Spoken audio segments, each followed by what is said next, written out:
हाँ, शुरू किया जाए चैलेंजर सीरीज़ के बारे में।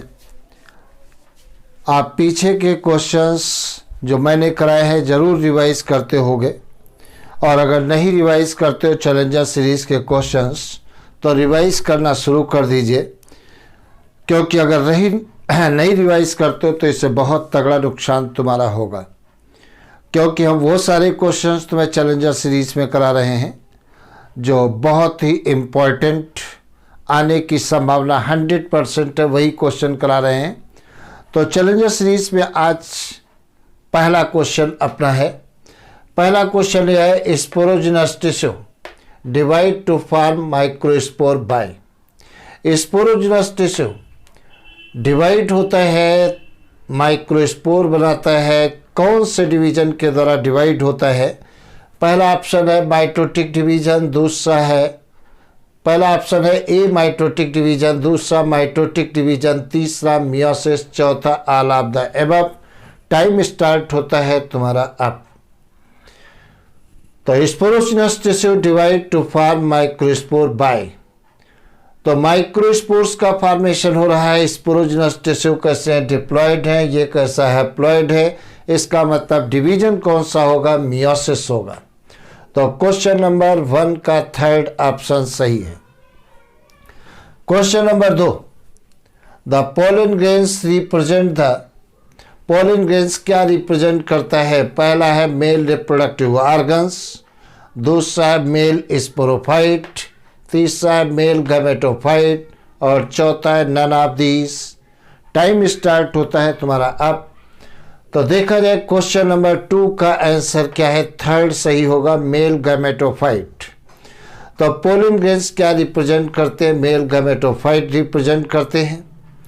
Question number 3, double fertilization represent in the production of. Double fertilization के द्वारा क्या बनता है, या डबल फर्टिलाइजेशन क्या रिप्रेजेंट करता है, या डबल फर्टिलाइजेशन का रिजल्ट क्या है? पहला है हैप्लॉइड न्यूक्लियस, दूसरा डिप्लॉइड न्यूक्लियस, तीसरा है ट्रिप्लॉइड न्यूक्लियस और चौथा है टेट्राप्लॉइड न्यूक्लियस। तो डबल फर्टिलाइजेशन में क्या होता है? ट्रिप्लॉइड 3n आपस में फ्यूज होकर के ट्रिप्लॉइड एक स्ट्रक्चर बनती है जिसे एंडोस्पर्म कहते हैं। तो क्वेश्चन नंबर 3 का थर्ड ऑप्शन सही है। अगला क्वेश्चन देखा जाए, the process in which haploid embryo is form from haploid egg without fertilization is called. बहुत इंपॉर्टेंट क्वेश्चन। क्वेश्चन क्या कर रहे हैं? The process in which haploid embryo is formed from haploid egg without fertilization is called. पहला option दिया गया apospory, दूसरा option दिया गया है एगेमोस्पोरी, तीसरा एपोस्पोरी, चौथा वेजिटेटिव रिप्रोडक्शन। तो ऑप्शन होगा तुम्हारा सेकंड सही है, एगेमोस्पोरी कहा जाता है। क्वेश्चन ध्यान से समझिए, the process in which haploid embryo is form from haploid egg without fertilization is called. तो आंसर क्या होगा? सेकंड होगा, एगेमोस्पोरी। तो क्वेश्चन नंबर 4 का सेकंड ऑप्शन सही है। नेक्स्ट क्वेश्चन नंबर 5 क्या दिया गया है? Diameter of pollen grain is. Pollen grains का डायमीटर क्या है? पहला ऑप्शन है 25 to 50 माइक्रोमीटर, दूसरा है 5 to 10 माइक्रोमीटर, तीसरा है 5 माइक्रोमीटर, चौथा 0.1 to 5 माइक्रोमीटर। तो क्वेश्चन नंबर 5 का फर्स्ट ऑप्शन सही है, 25 to 50 माइक्रोमीटर। नेक्स्ट क्वेश्चन देखा जाए, क्वेश्चन नंबर 6 क्या दिया गया है? Intine layer is made of. बहुत इंपॉर्टेंट क्वेश्चन। देखिए, पोलन ग्रेन्स चारों तरफ से 2 लेयर्स के द्वारा सराउंडेड होते हैं, आउटर लेयर एक्जाइन और इनर लेयर इंटाइन। तो क्वेश्चन पूछा गया है इंटाइन लेयर किसकी बनी होती है? पहला ऑप्शन है सेलुलोज, दूसरा ऑप्शन है पैक्टिन, तीसरा ऑप्शन सेलुलोज एंड सुबेरिन और चौथा ऑप्शन है सेलुलोज एंड पैक्टिन। तो क्वेश्चन नंबर 6 में फोर्थ ऑप्शन सही है, इंटाइन लेयर किसकी बनी होती है? सेलुलोज और पैक्टिन की बनी होती है। तो क्वेश्चन नंबर 6 का फोर्थ ऑप्शन सही है। क्वेश्चन नंबर 7 देखा जाए, mature pollen grain contain, mature pollen grains में कितनी सेल होती हैं? पहला ऑप्शन है 1 सेल, दूसरा ऑप्शन है 2 सेल, तीसरा ऑप्शन है 3 सेल, चौथा ऑप्शन है 4 सेल। तो मैच्योर पोलन ग्रेन्स में 2 सेल होती हैं, एक वेजिटेटिव सेल और दूसरी कौन सी? Generative cells. तो 2 सेल पाई जाती है, एक वेजिटेटिव सेल और दूसरा जनरेटिव सेल। तो क्वेश्चन नंबर 7 का सेकेंड ऑप्शन सही है। नेक्स्ट देखा जाए, large irregular shape nucleus found in, question ये पूछा गया है बड़ा इरेगुलर शेप न्यूक्लियस किस में पाया जाता है? पहला है जनरेटिव सेल, दूसरा है वेजिटेटिव सेल, तीसरा है पोलन मदर सेल, चौथा है ऑल ऑफ द एबव। तो इरेगुलर शेप लार्ज न्यूक्लियस किस में पाया जाता है? वेजिटेटिव सेल्स में पाया जाता है। तो क्वेश्चन नंबर 8 का सेकेंड ऑप्शन सही है। नेक्स्ट क्वेश्चन देखा जाए 9 क्वेश्चन क्या है? Generative cell is, generative cell का शेप पूछा गया है, स्फेरिकल होता है। दूसरा ऑप्शन है ओवल, तीसरा ऑप्शन है स्पेंडल शेप्ड और चौथा ऑप्शन है ऑल ऑफ द एबव। तो जनरेटिव सेल का शेप कैसा होता है? स्पेंडल शेप्ड होता है। तो क्वेश्चन नंबर 9 का थर्ड ऑप्शन सही है।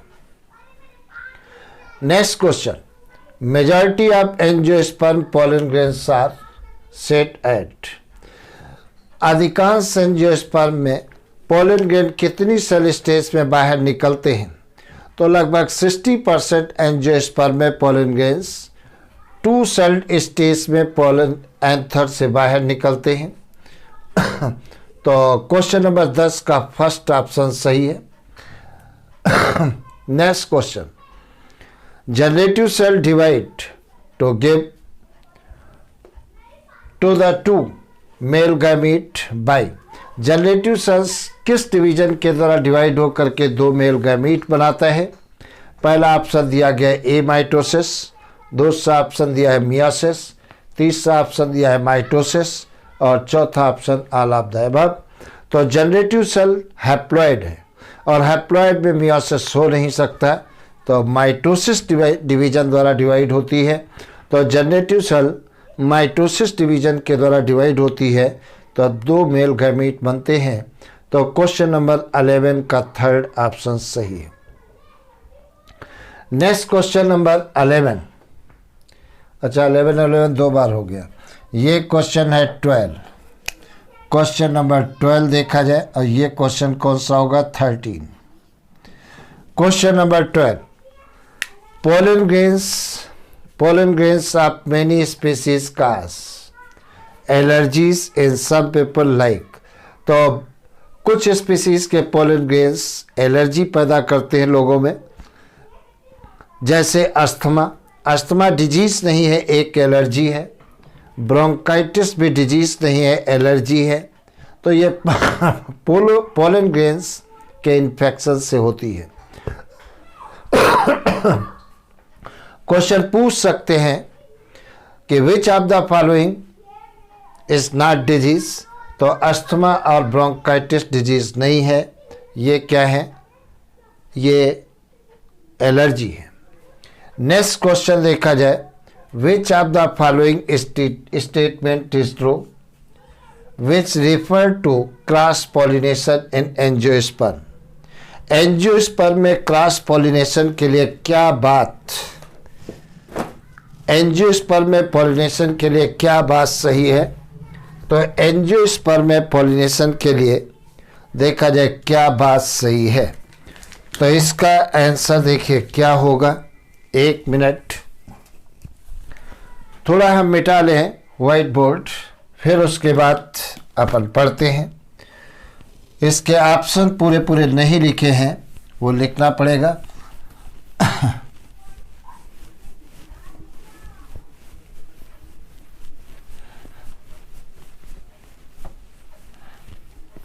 एक मिनट,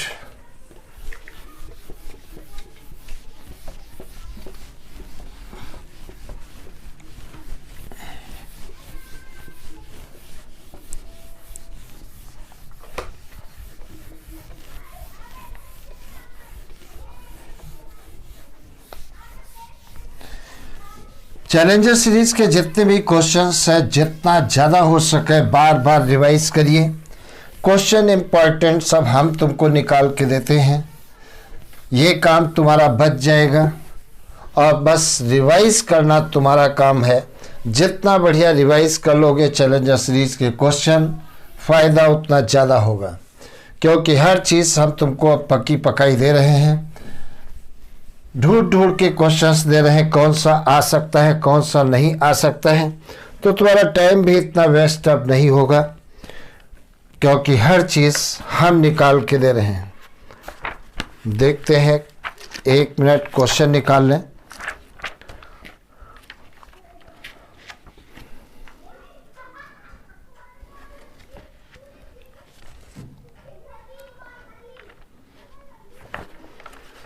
तो खूब पढ़ाई करिए जम करके।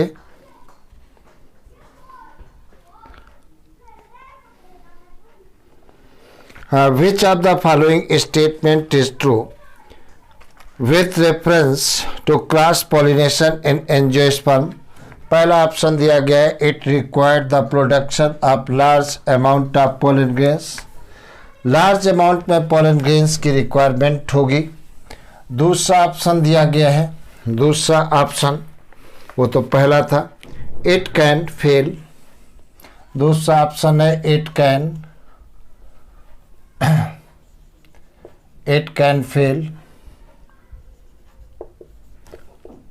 Fail to accordance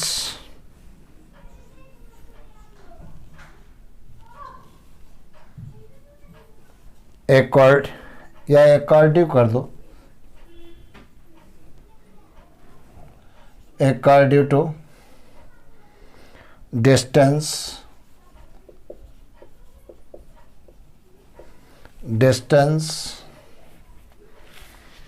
barrier।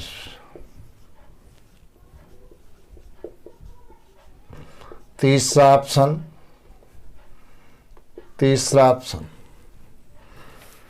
it occurs only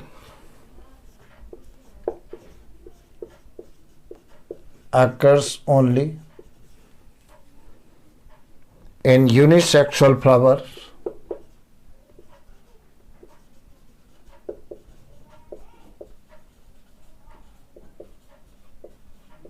unisexual flower. और चौथा ऑप्शन है इट मोस्ट ऑफन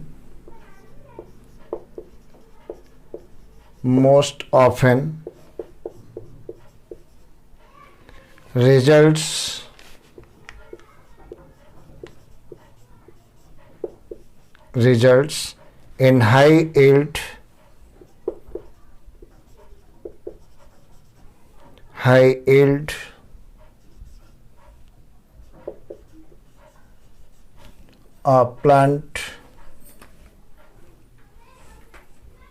plant। तो ये चार ऑप्शन है। Which of the following statement is true with reference to cross pollination in angiosperm. पहला ऑप्शन दिया गया, it required the production of large amount of pollen grains. दूसरा option है, it can fail to according to distance barrier. तीसरा option है, it occurs only in unisexual flower.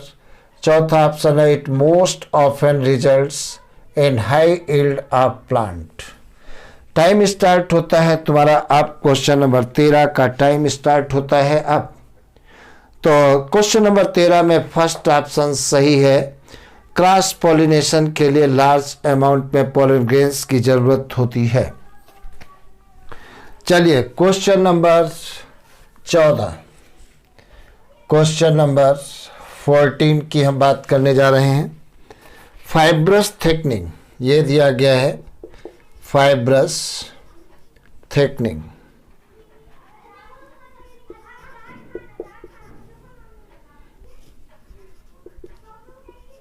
Fibrous thickenings are hygroscopic in nature।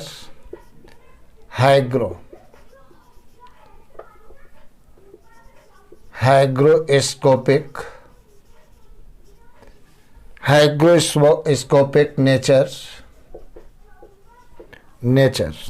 are found in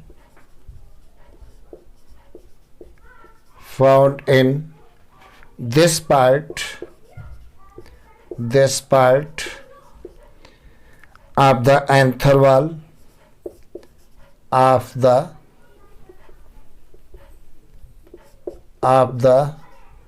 anther wall.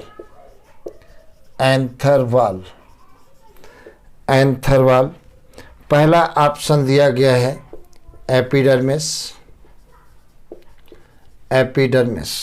दूसरा option दिया गया है endothecium.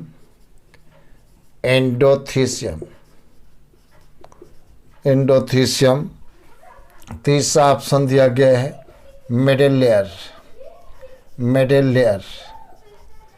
और चौथा ऑप्शन दिया गया है फोर्थ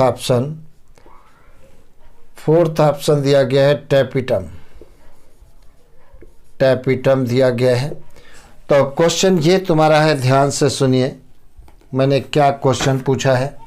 क्वेश्चन पूछा है fibrous thickening of hygroscopic nature are found in this part of the anther wall. तो एंथर की वॉल के किस पार्ट में यह हाइग्रोस्कोपिक नेचर की थिकनिंग पाई जाती है। पहला ऑप्शन दिया गया एपिडर्मिस, दूसरा ऑप्शन है एंडोथीसियम, तीसरा ऑप्शन मिडिल लेयर, चौथा ऑप्शन टैपिटम।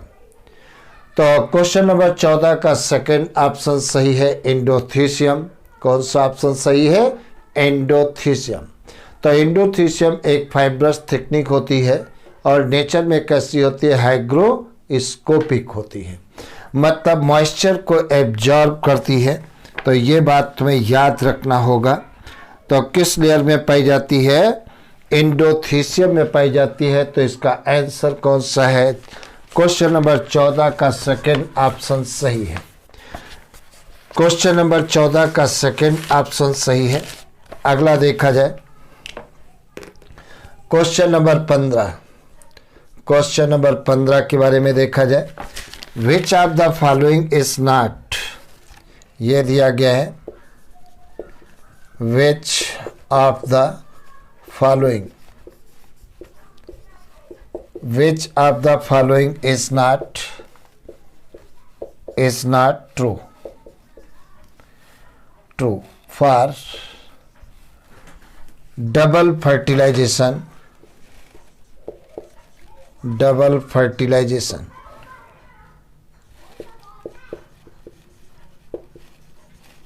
मतलब डबल फर्टिलाइजेशन के लिए क्या बात सही नहीं है। पहला ऑप्शन दिया गया है डिस्कवर्ड बाय न्यूआस्चन, यह दिया गया डिस्कवर्ड बाय न्यूआस्चन। डिस्कवर्ड बाय न्यूआस्चन। दूसरा ऑप्शन दिया गया मेल, दूसरा ऑप्शन यह दिया गया male gamete and secondary nucleus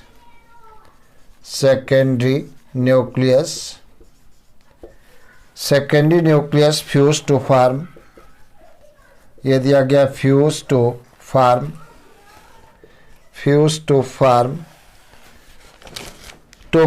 endosperm nucleus, ये दिया गया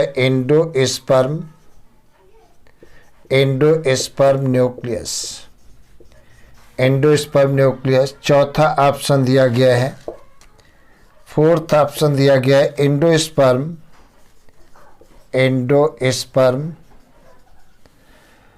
इज डिप्लॉयड।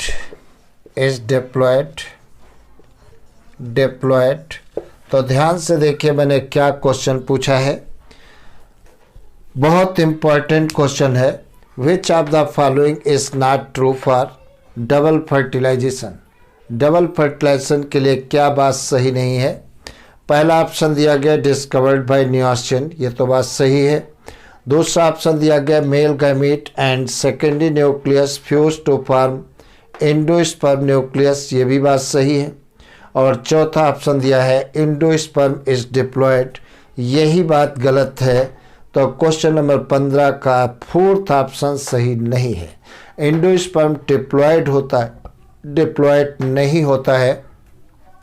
तो क्वेश्चन नंबर 15 का फोर्थ ऑप्शन सही नहीं है। चलिए अगला क्वेश्चन देखा जाए। अगला क्वेश्चन सोच समझ करके तुम्हें जवाब देना है। Question number 16। क्वेश्चन नंबर 16 है which of this is not, ये दिया गया है, which of this, which of this is not essential,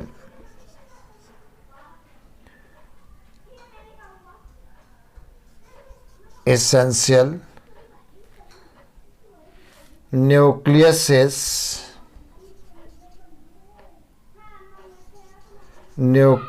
is diploid, क्या will not essential for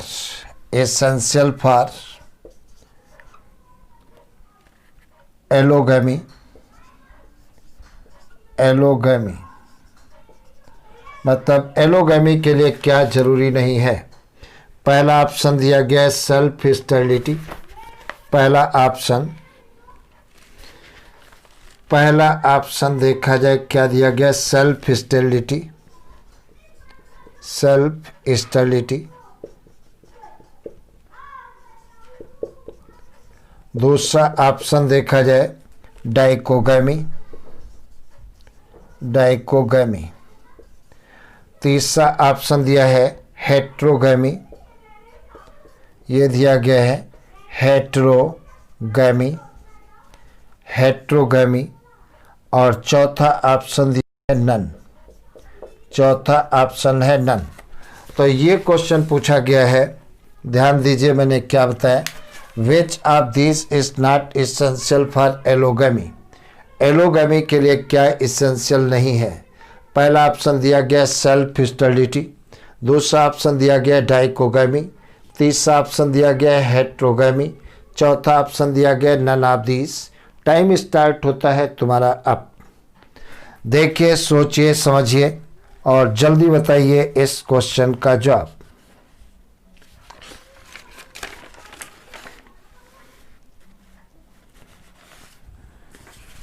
तो क्वेश्चन नंबर 4 का फोर्थ ऑप्शन सही है, नन ऑफ दिस, इनमें से कोई नहीं। फोर्थ ऑप्शन सही है, इनमें से कोई नहीं।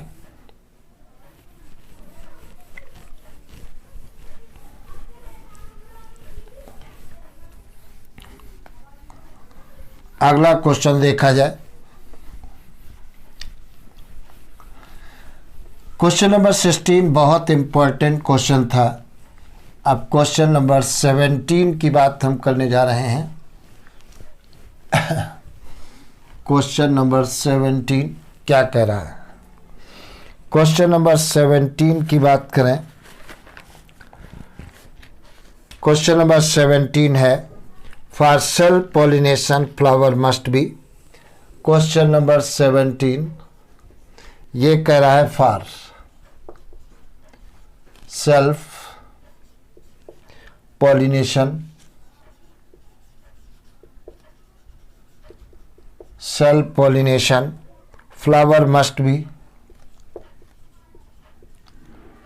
flower must be। देखा जाए फ्लावर मस्ट भी क्या होना चाहिए, यूनिसेक्सुअल होना चाहिए, यूनिसेक्सुअल होना चाहिए। दूसरा क्या दिया गया है ऑप्शन बाईसेक्सुअल, बाईसेक्सुअल होना चाहिए। और थर्ड ऑप्शन क्या होना चाहिए, मोनोसेक्सुअल, ये मोनोसेक्सुअल। और चौथा क्या होना चाहिए, एसेक्सुअल, एसेक्सुअल। तो फॉर सेल्फ पॉलिनेशन के लिए फ्लावर मस्ट भी यूनिसेक्सुअल होना चाहिए, बाईसेक्सुअल होना चाहिए, मोनोसेक्सुअल होना चाहिए, एसेक्सुअल होना चाहिए। टाइम स्टार्ट होता है अब। बताइए इसका आंसर क्या होगा।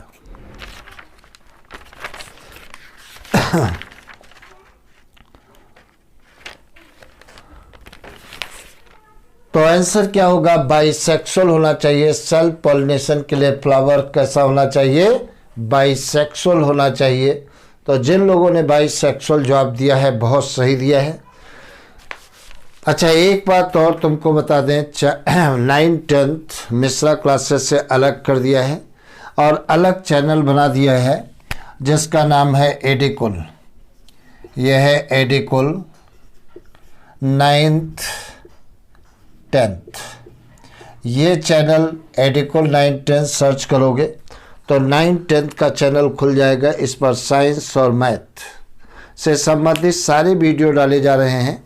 तो एडिकुल चैनल को लाइक कर लीजिए, सब्सक्राइब कर लीजिए, बेल आइकन प्रेस कर लीजिए, जिससे 9th-10th से रिलेटेड सारी जानकारी मिलती रहे। अगर आपके परिवार में या रिलेशन में या दोस्तों में कोई 9th-10th के बच्चे हैं तो उनको आप बता दीजिए एडिकुल 9th-10th के नाम से चैनल है।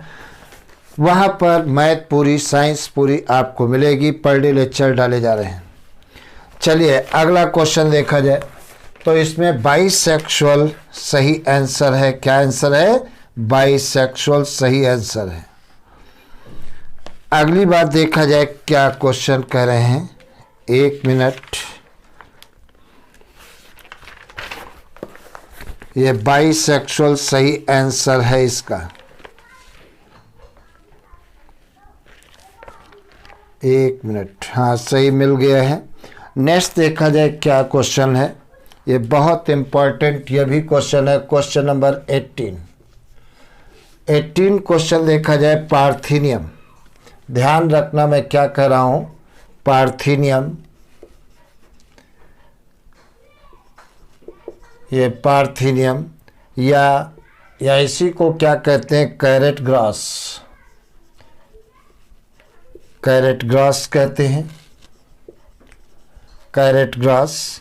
that came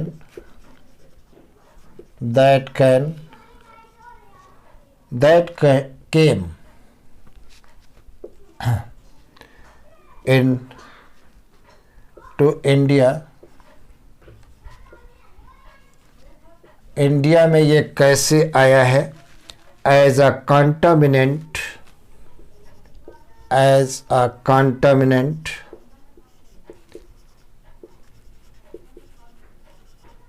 या contaminate with imported।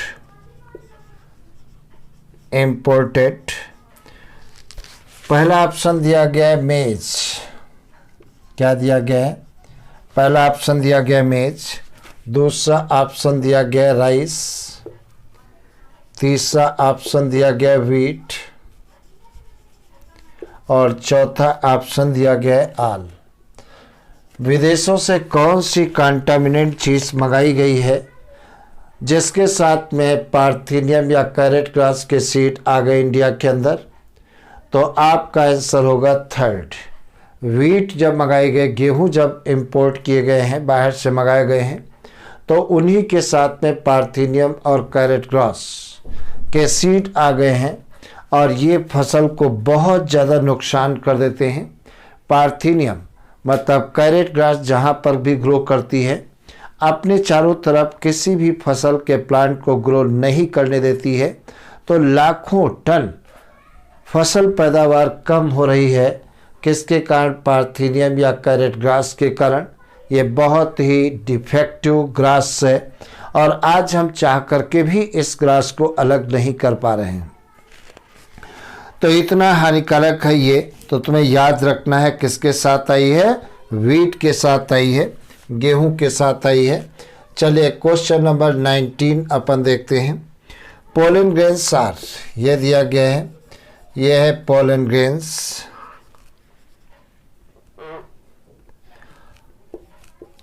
Pollen grain are, पहला ऑप्शन दिया गया less in nutrients, less in nutrients, less in nutrients. दूसरा ऑप्शन दिया गया है रिच इन न्यूट्रिएंट्स,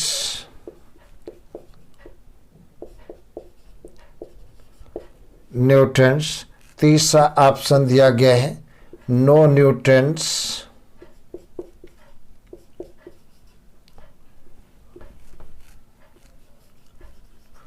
और चौथा ऑप्शन दिया गया है ऑल। तो ये क्वेश्चन हालांकि अभी तक पूछा नहीं गया है, पूछ सकते हैं। तो ये क्वेश्चन मैंने पूछा है, pollen grains are less in nutrients, rich in nutrients, तीसरा नो न्यूट्रिएंट, चौथा ऑल ऑफ द अबव। तो पोलन ग्रेन्स के अंदर बहुत ज़्यादा न्यूट्रिएंट्स पाया जाता है, रिच इन न्यूट्रिएंट्स होगा।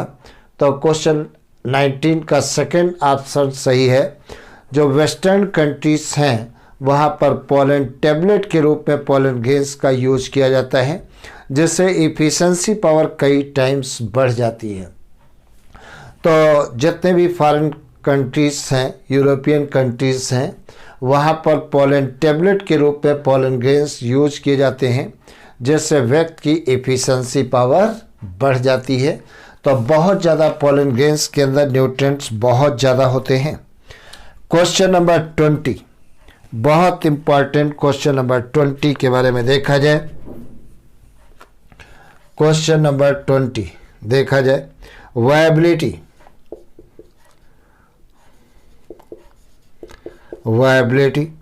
Of pollen grains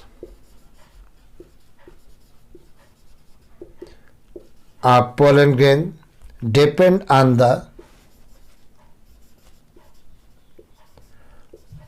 the viability of pollen grains किस पर डिपेंड करती है। पहला ऑप्शन दिया गया है टेम्परेचर, पहला ऑप्शन है टेम्परेचर, दूसरा ऑप्शन है ह्यूमिडिटी,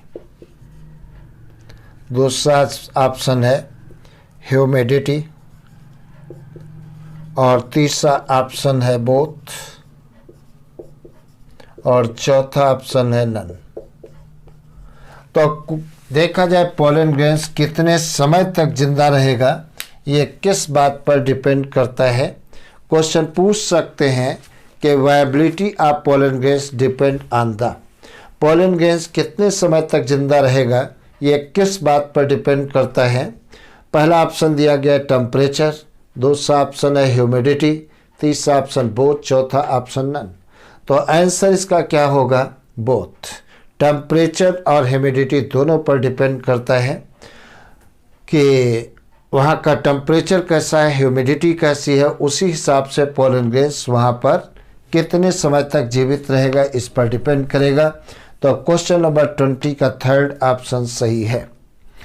क्वेश्चन नंबर 20 का थर्ड ऑप्शन सही है। नेक्स्ट क्वेश्चन बहुत इम्पॉर्टेंट, वेरी वेरी इम्पॉर्टेंट, देखते हैं तुम लोगों से बनेगा या नहीं। Question number 21, pollen grains of rice, यह दिया गया है pollen grains of rice, pollen grains of rice and wheat, pollen grains of rice and wheat, loss viability या lose viability,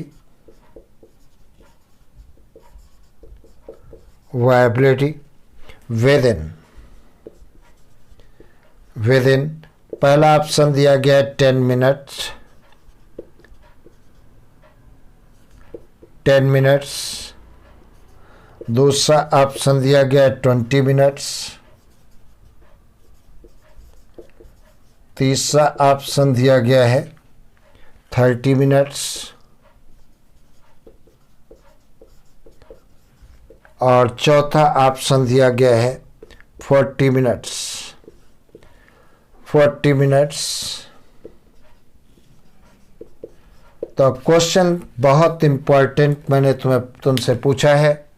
pollen grains of, ध्यान दीजिए, pollen grains of rice and wheat lose viability within, कितने समय बाद चावल और गेहूं के पोलन ग्रेन्स मर जाते हैं? 10 मिनट के बाद, 20 मिनट के बाद, 30 मिनट के बाद या 40 मिनट के बाद? टाइम स्टार्ट होता है तुम्हारा अब। टाइम स्टार्ट होता है अब। देखा जाए जिन लोगों ने थर्ड ऑप्शन बताया, वेरी गुड, थर्ड ऑप्शन सही है। तो क्वेश्चन नंबर 21 का थर्ड ऑप्शन सही है, 30 मिनट्स। तो जिन लोगों ने 30 मिनट्स ऑप्शन दिया है उनका 100% सही है। तो राइस और वीट के पोलन ग्रेन्स अपनी वायबिलिटी मतलब जिंदा रहने की क्षमता को खत्म कर देते हैं।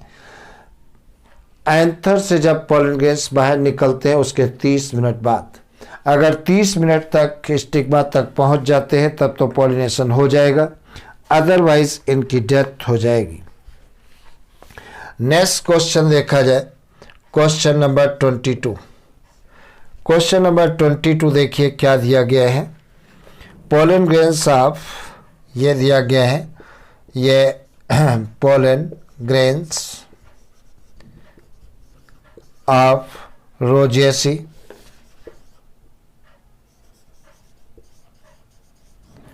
कामा Leguminosae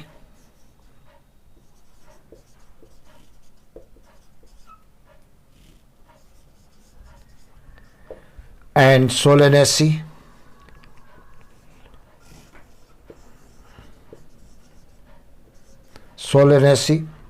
they maintain viability, they maintain viability for पहला ऑप्शन दिया गया है मिनट। अब कितने मिनट तक ये बात नहीं मैंने बताई है। दूसरा ऑप्शन दिया गया आवर, तीसरा ऑप्शन दिया गया है डे और चौथा ऑप्शन दिया गया है मंथ। चौथा ऑप्शन दिया गया है मंथ। तो क्वेश्चन आप फिर से एक बार देख लीजिए मैंने क्या बताया है, सोच समझ करके आंसर देना। दोनों क्वेश्चन 21, 22 बहुत important. Pollen grains of Rosaceae, Leguminosae, Solanaceae, they maintain viability for, पहला ऑप्शन दिया गया है मिनट्स, दूसरा आवर, तीसरा डे, चौथा मंथ। टाइम स्टार्ट होता है तुम्हारा अब।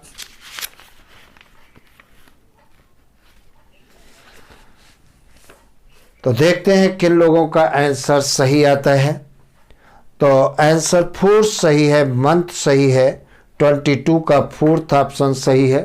तो जिन लोगों ने फोर्थ ऑप्शन सही है, तो जिन लोगों ने फोर्थ ऑप्शन लगाया है उनका 100% आंसर सही है। चलिए क्वेश्चन नंबर 23, उसके पहले मैं व्हाइट बोर्ड मिटाऊंगा। 23 देखा जाए, क्वेश्चन नंबर 23 क्या कहता है। ये सारे क्वेश्चन जितने भी मैं करा रहा हूँ चैलेंजर सीरीज के क्वेश्चंस सारे एनसीईआरटी बेस्ड हैं और सारे क्वेश्चन बहुत कायदे से तुम्हें देखना है क्योंकि एक एक क्वेश्चन मैंने एनसीईआरटी बुक से निकाला है। वो टाइम तुम्हारा बच जाएगा क्योंकि एनसीईआरटी से मैंने सारे क्वेश्चंस निकाले हैं। क्वेश्चन नंबर 23 की बात की जाए तो क्वेश्चन नंबर 23 में देखा जाए क्या कह रहे हैं। क्वेश्चन नंबर 23, ये तो क्वेश्चन बहुत इम्पोर्टेंट, वेरी वेरी इम्पोर्टेंट और 2017 में आया था, 19 में आया ये क्वेश्चन नीट में, इतना ज़्यादा इम्पोर्टेंट। 23 सीमेन, ये दिया गया है सीमेन या स्पर्म, सीमेन या स्पर्म स्टोर इन पहला ऑप्शन दिया गया है लिक्विड नाइट्रोजन, पहला option liquid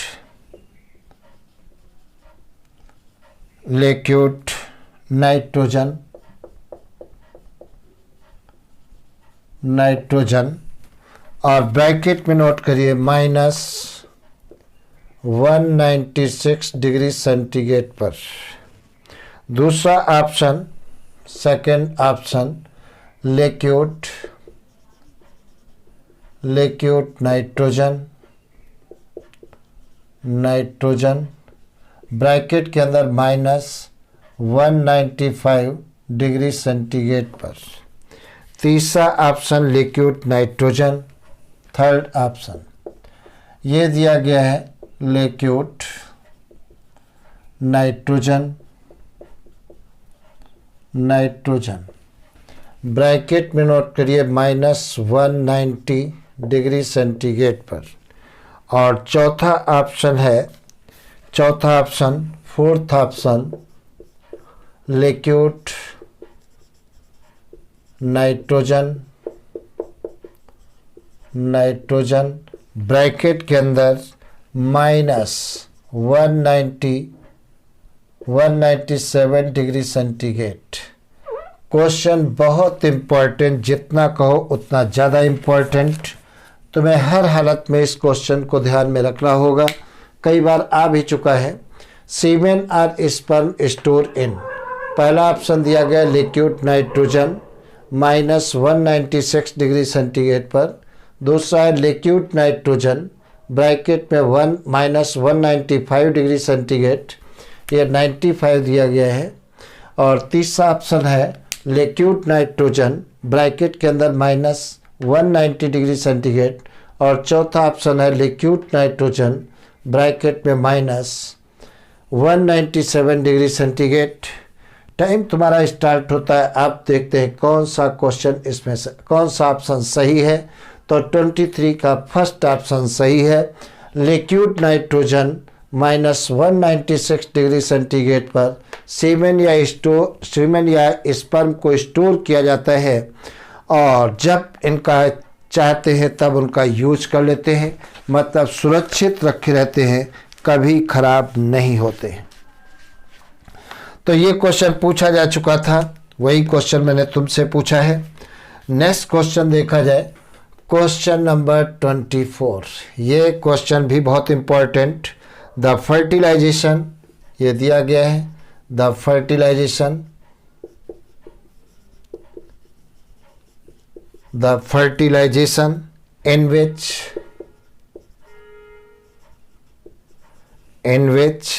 male gamete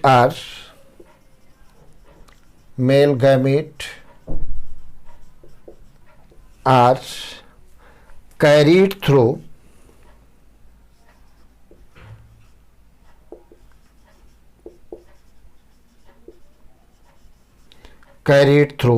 pollen tube,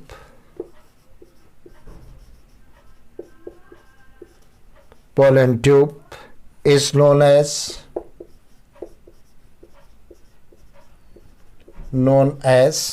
पहला ऑप्शन दिया गया है सिनगैमी, पहला ऑप्शन दिया गया है सिनगैमी, दूसरा ऑप्शन दिया गया है पोरोगैमी,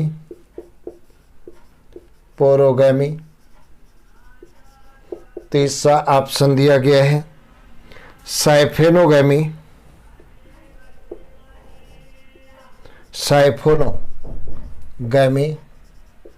साइफोनोगैमी, और नेक्स्ट ऑप्शन दिया गया है फोर्थ चलाजोगैमी, ये दिया गया है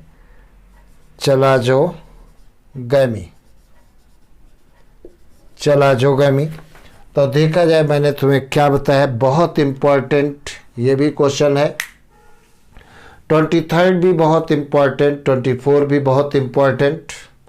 क्वेश्चन देखिए क्या करें। The fertilization in which male gamete are carried through pollen tube is known as, fertilization में मेल गैमीट पोलन ट्यूब के द्वारा पहुंचाए जाते हैं, उसे कहते क्या है। पहला ऑप्शन दिया गया है सिनगैमी, दूसरा ऑप्शन पोरोगैमी, तीसरा ऑप्शन क्या दिया गया है साइफेनोगैमी, और चौथा ऑप्शन दिया गया है चलाजोगैमी। तो आंसर तुम्हारा क्या होगा, साइफेनोगैमी आंसर सही होगा। तो क्वेश्चन नंबर 24 का कौन सा ऑप्शन सही है, साइफेनोगैमी है। कौन सा ऑप्शन सही है, साइफेनोगैमी सही ऑप्शन है। तो 24 का साइफेनोगैमी। 23, 24 किसी भी हालत में क्वेश्चन आपको नहीं भूलना है। कभी भी ये क्वेश्चन तुमको 4 नंबर दिला सकते हैं, ये बात तुम्हें याद रखना है। अगला क्वेश्चन भी बहुत important, very very important, question number 25। Question number 25 triple fusion, ये दिया गया है triple fusion, triple fusion in angiosperm, angiosperm, triple fusion in angiosperm is the fusion of second sperm, fusion of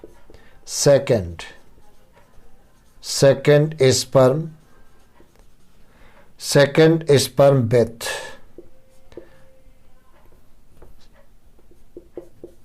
पहला ऑप्शन दिया गया है एंटीपोडल सेल, यह दिया गया एंटीपोडल सेल एंड वन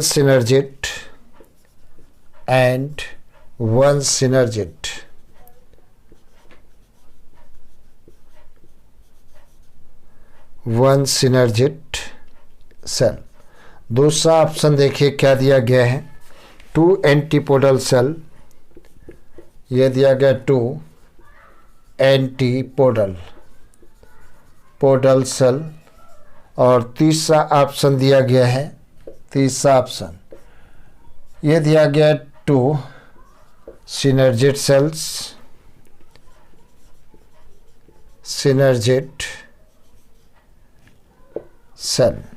और चौथा ऑप्शन दिया गया है 2 पोलर न्यूक्लियाई, 2 पोलर न्यूक्लियाई। अब देखा जाए मैंने तुमसे क्या पूछा है, क्वेश्चन को जरा कायदे से समझिए। मैंने क्या पूछा है और क्या आंसर हो सकता है। Triple fusion in angiosperm is the fusion of second sperm with, angiosperm में जो ट्रिपल फ्यूजन है उसमें सेकेंड स्पर्म किससे फ्यूज होता है। पहला ऑप्शन दिया गया antipodal cells and 1 synergid cell, दूसरा ऑप्शन दिया गया 2 एंटीपोडल सेल, तीसरा ऑप्शन दिया गया 2 सिनर्जिट सेल्स, चौथा ऑप्शन दिया गया 2 पोलर न्यूक्लियाई। तो जो दूसरा मेल गैमीट होता है, मतलब जो दूसरा स्पर्म है, 2 पोलर न्यूक्लियाई के साथ फ्यूज करता है। तो 2 पोलर न्यूक्लियाई के 2 एन और 1 स्पर्म का एन, तो ट्रिपल फ्यूजन होता है। एक चीज़ और देखा जाए क्या होता है, चैलेंजर सीरीज को और अट्रैक्टिव बनाने के लिए मैंने तुमसे कहा है कि चैलेंजर सीरीज को अपने अपने ग्रुप में शेयर कर दीजिए। जब ग्रुप में आप शेयर कर दोगे तो वहाँ से एक एक व्यक्ति अगर 4-4, 5-5 बच्चों को लेकर आ जाएगा तो अपना कंपटीशन एक हैवी हो जाएगा, और जितना ज़्यादा कंपटीशन हो जाएगा चैलेंजर सीरीज़ उतना ज़्यादा उभर कर सामने आएगी और उतना ज़्यादा आप नीट के पास पहुंचते रहेंगे। इसलिए चैलेंजर सीरीज़ को बहुत ही अट्रैक्टिव, बहुत ही इफ़ेक्टिव और बहुत ही कॉम्पिटिटिव बनाना है। ये हम सब दोनों लोगों को मिलकर काम करना है, जैसे हमारा सपना साकार होगा कि हम अधिक से अधिक बच्चे अपने इंडिया के डॉक्टर चैलेंजर सीरीज़ के माध्यम से हम बना पाए हैं, और तुम्हारा भी अपना एक सपना पूरा होगा कि मन चाहा मुझे कॉलेज मिल गया है चैलेंजर सीरीज़ के माध्यम से। और ये क्वेश्चन जितने भी है एनसीईआरटी बेस्ड मैंने बनाए हैं, एक एक क्वेश्चन बनाने में कम से कम 5 से 7 मिनट का समय लगता है। तो इन क्वेश्चन को आप हल्के से मत लीजिए, ये किसी गाइड से उतारे हुए क्वेश्चंस नहीं है, हमने स्वयं इन क्वेश्चनों को बनाया है, स्वयं लिखा है। तो क्वेश्चन नंबर 25 का कौन सा ऑप्शन होगा, 2 पोलर न्यूक्लियाई इसका सही ऑप्शन होगा। 2 पोलर न्यूक्लियाई सही ऑप्शन है। क्वेश्चन नंबर 26 देखा जाए, क्वेश्चन नंबर 26 देखते हैं कितने जवाब देते हैं सही। पहला ऑप्शन दिया गया है विच ऑफ द फॉलोइंग, पहला question which of the following, which of the following pair of plant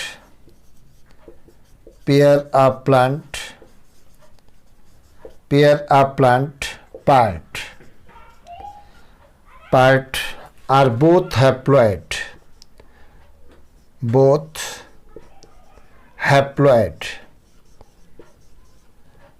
मैंने कहा है प्लांट के कौन से पार्ट दोनों ऐसे हैं जो हैप्लॉइड हैं। पहला ऑप्शन दिया गया है मैंने न्यूक्लियस एंड एंटीपोडल सेल्स, ये दिया गया है न्यूक्लियस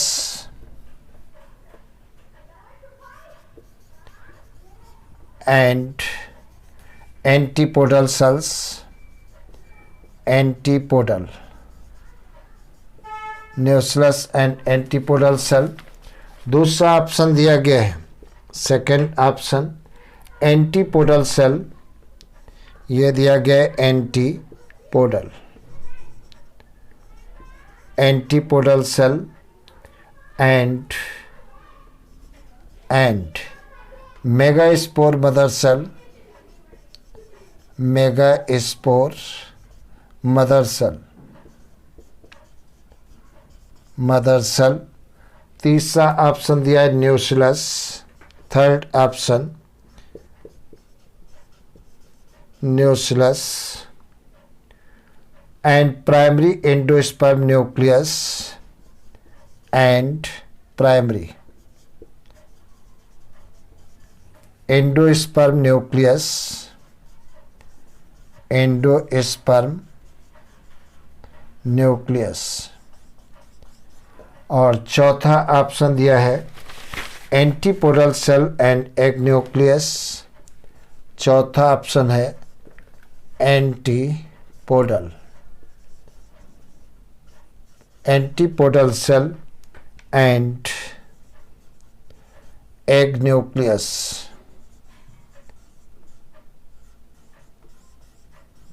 एग न्यूक्लियस।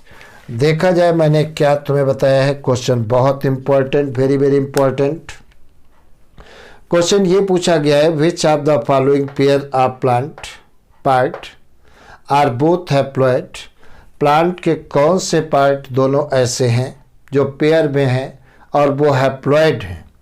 पहला ऑप्शन दिया गया है एंटीपोडल सेल, पहला ऑप्शन है न्यूक्लियस एंड एंटीपोडल सेल। तो न्यूक्लियस की सेल तो डिप्लॉयड होती है, एंटीपोडल हैप्लॉइड हैं, ये गलत बात। एंटीपोडल हैप्लॉइड हैं और मेगास्पोर मदर सेल डिप्लॉयड है, तो सेकंड ऑप्शन भी गलत है। थर्ड ऑप्शन देखा जाए न्यूक्लियस की सेल डिप्लॉयड है और प्राइमरी एंडोस्पर्म न्यूक्लियस डिप्लॉयड है, तो थर्ड भी नहीं हो सकता है। बचा क्या है antipodal cell and egg nucleus. Antipodal cell और एग न्यूक्लियस जो है इसमें भी नंबर ऑफ क्रोमोसोम्स n है और इसमें भी n है, तो जिनमें नंबर ऑफ क्रोमोसोम्स n होती है वो कैसे होते हैं, हैप्लॉइड होते हैं। तो क्वेश्चन नंबर 26 का कौन सा ऑप्शन सही है, फोर्थ ऑप्शन सही है, एंटीपोडल एंड एग न्यूक्लियस। ये कैसे होते हैं, हैप्लॉइड होते हैं। चलिए व्हाइट बोर्ड थोड़ा सा साफ करते हैं, आगे क्वेश्चन देखे जाए। ये सारे क्वेश्चन बहुत इम्पॉर्टेंट, हर क्वेश्चन एक दूसरे से ज़्यादा इम्पॉर्टेंट। अब प्रश्न ये है कि कितना ज़्यादा आप इनकी प्रैक्टिस करते हो। क्वेश्चनों की जितना ज़्यादा प्रैक्टिस कर लोगे आप नीट के उतना पास पहुंच जाओगे। ये दिमाग में बात नहीं रखना है कि एक बार क्वेश्चन हमने कर तो लिया है, एक बार क्वेश्चन करने से कुछ भी नहीं होगा। जब तक आप बार बार क्वेश्चन रिवाइज नहीं करोगे और अगर जो आप मेरे साथ रिवाइज नहीं करोगे तो दिन पर दिन ये लोड बढ़ता चला जाएगा, ये लोड कम नहीं पड़ेगा। तो अगर जो आप अपने लोड को कम करना चाहते हो तो चैलेंजर सीरीज को बार बार रिवाइज करते रहिए और कंटिन्यूअस रिवाइज करिए, तभी हमारा और आपका दोनों का कल्याण होगा। चलिए क्वेश्चन नंबर 26 देखा जाए। क्वेश्चन नंबर 26 के बारे में देखा जाए तो क्वेश्चन नंबर 26 के बारे में हम देख रहे हैं which type of pollen grains are found in insect pollinated flower. ये क्वेश्चन है which type of pollen grain which type of pollen grains are found in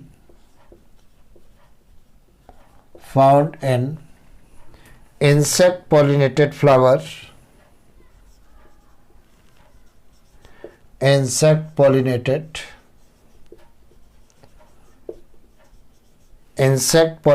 flowers। पहला ऑप्शन दिया गया है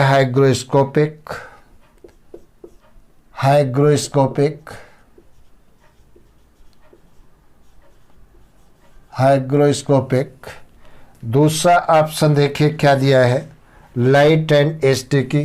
दूसरा ऑप्शन लाइट मतलब हल्के, एंड स्टिकी। और तीसरा ऑप्शन दिया गया है, ये दिया गया लाइट एंड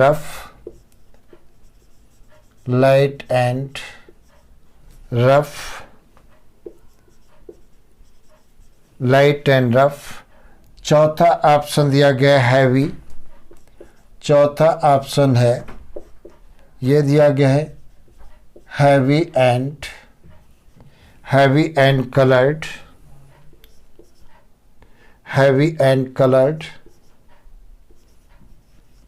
कलर्ड, टाइम तुम्हारा स्टार्ट होता है। अब देखते हैं कितने लोगों का ये जवाब सही आता है।